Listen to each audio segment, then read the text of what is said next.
Muita gente ainda acredita que o aptidão intelectual de uma pessoa, ou seu QI, define o sucesso profissional de alguém.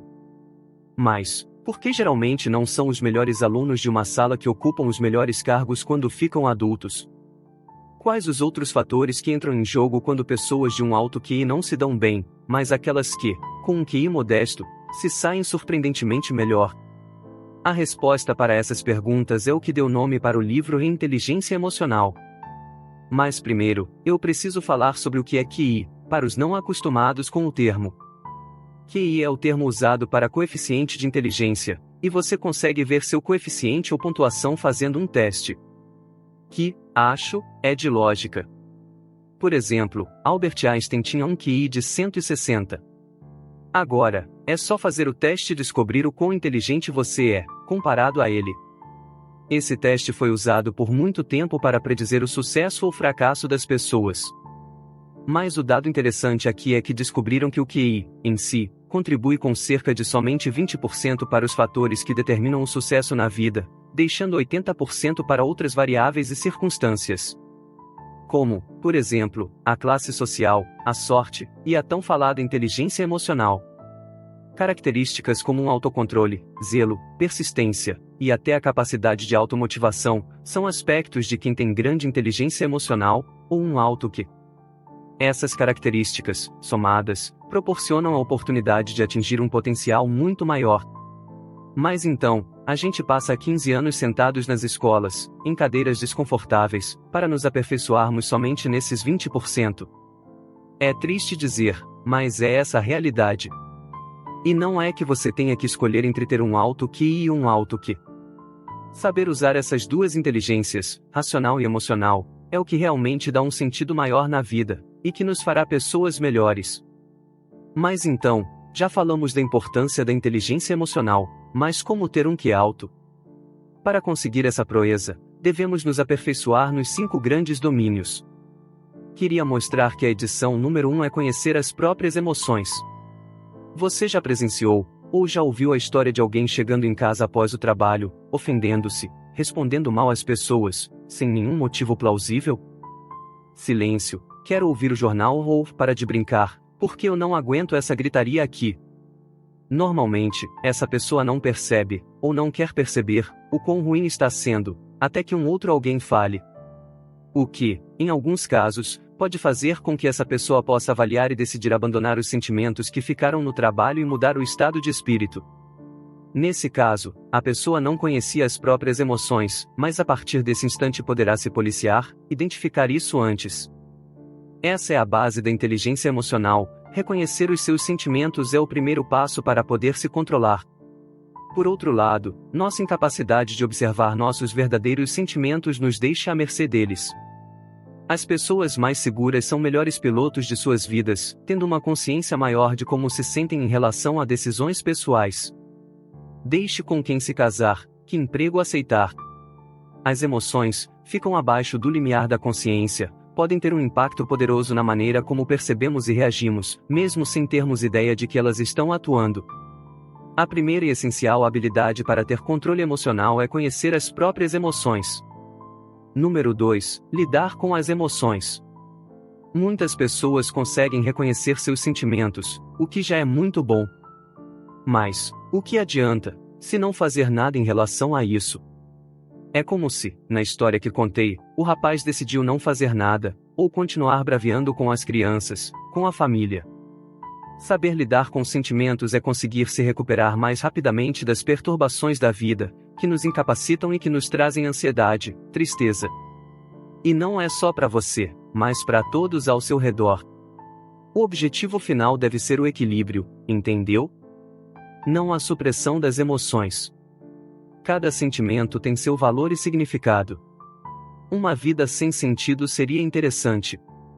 O que é necessário é emoção na dose certa, no sentimento proporcional à circunstância.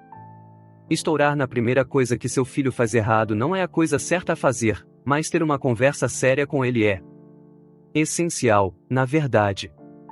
Manter sob controle as emoções que nos afligem é fundamental para o bem-estar. As emoções muito extremas minam a nossa estabilidade e causam os mais diversos problemas. Número 3. Motivar-se. Conseguir colocar todas as emoções a serviço de uma meta é essencial para se ter foco, autocontrole e criatividade. O autocontrole emocional, que é saber dar satisfação e conter a impulsividade, está por trás de qualquer tipo de realização. Na medida em que nossas emoções atrapalham ou diminuem nossa capacidade de pensar e fazer planos, de seguir treinando para conseguir uma meta distante, solucionar problemas e coisas assim, elas definem os limites de nosso poder de usar nossas capacidades mentais inatas, e assim determinam como nos saímos na vida. É como se estivéssemos numa Ferrari em uma estrada em manutenção. É ter uma grande capacidade, mas não ser motivado bastante para usá-la no seu maior potencial. Somente quando a estrada aberta é boa, é que uma Ferrari pode andar. A mesma coisa acontece na nossa vida. Na medida em que somos motivados por sentimentos de entusiasmo e prazer no que fazemos, ou mesmo por um grau ideal de ansiedade, esses sentimentos nos levam ao êxito. É nesse sentido que a inteligência emocional é uma mestra. Uma capacidade que afeta profundamente todas as outras, facilitando ou interferindo nelas. Número 4. Reconhecer as emoções dos outros. Se conhecer as próprias emoções já é muito importante, outra grande característica de quem tem um QI alto é a empatia. Saber escutar as emoções dos outros é se sintonizar com o mundo e saber o que os outros precisam ou querem. Ser um bom profissional, ou uma boa irmã, um bom pai, uma boa mãe, um grande amigo, sempre passará por essa qualidade. Teve um dia que, quando ainda era pequeno e estava voltando da escola, uma chuva torrencial começou a cair. Estava sem guarda-chuva e cheguei em casa totalmente ensopado. Já estava esperando um enorme puxão de orelha da minha mãe, que é muito conhecida por ser brava. Mas, quando passei pela porta, minha mãe estava esperando com uma toalha na mão, e me disse: "Me dá aqui suas coisas para tentar secar, e toma essa toalha e vai tomar um banho quente para não ficar doente." Naquele momento, ela não se importou com o chão molhado, ou em ficar brava por causa dos livros que talvez estivessem molhados, mas sim se preocupou somente comigo. Não me lembro se na época eu tinha percebido isso, mas hoje paro e penso que foi uma atitude memorável da minha mãe.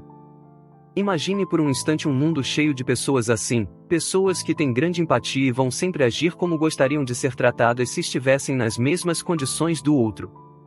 E isso faz toda a diferença. Número 5. Lidar com relacionamentos, que na verdade é a soma do autocontrole e simpatia. Ou seja, é a aptidão de lidar com as emoções dos outros. Elas determinam a popularidade, a liderança e eficiência interpessoal. Os grandes líderes têm essa característica bem forte. E essas pessoas se dão bem em qualquer coisa que dependa de interagir tranquilamente com os outros, aquele treinador que consegue motivar o time, o político que consegue votos de pessoas de partidos de oposição, a mãe que consegue motivar o filho a melhorar na escola. Todos esses são mestres na arte de lidar com os outros. Controlar as emoções de outra pessoa, a bela arte de relacionar-se com os outros, existe o amor e cimento dessas duas outras opções que disse. Na verdade mesmo, é a união dessas 5 diferentes aptidões que fazem com que aconteça maior eficiência na inteligência emocional. A falta delas leva a repetir os desastres. E é essa deficiência que faz com que pessoas consideradas brilhantes, do ponto de vista intelectual, consigam se perderem em seus relacionamentos, parecendo, por muitas vezes, arrogantes ou insensíveis. Essas aptidões sociais nos permitem moldar um relacionamento, mobilizar, inspirar outras pessoas, influenciar e deixar os outros à vontade. É isso aí, minha gente. Busque trazer o máximo de informações para vocês, mesmo sendo um trabalho um pouco difícil, quando o livro tem mais de 400 páginas. Espero que tenham gostado. Se gostaram, clique no joinha logo abaixo do vídeo. Se você não é inscrito ainda, embaixo do vídeo tem o botão vermelho inscrever-se. É só clicar lá, que a cada vídeo novo, você já fica sabendo. Muito obrigado por passar esse tempo comigo. Um grande abraço e até o próximo vídeo.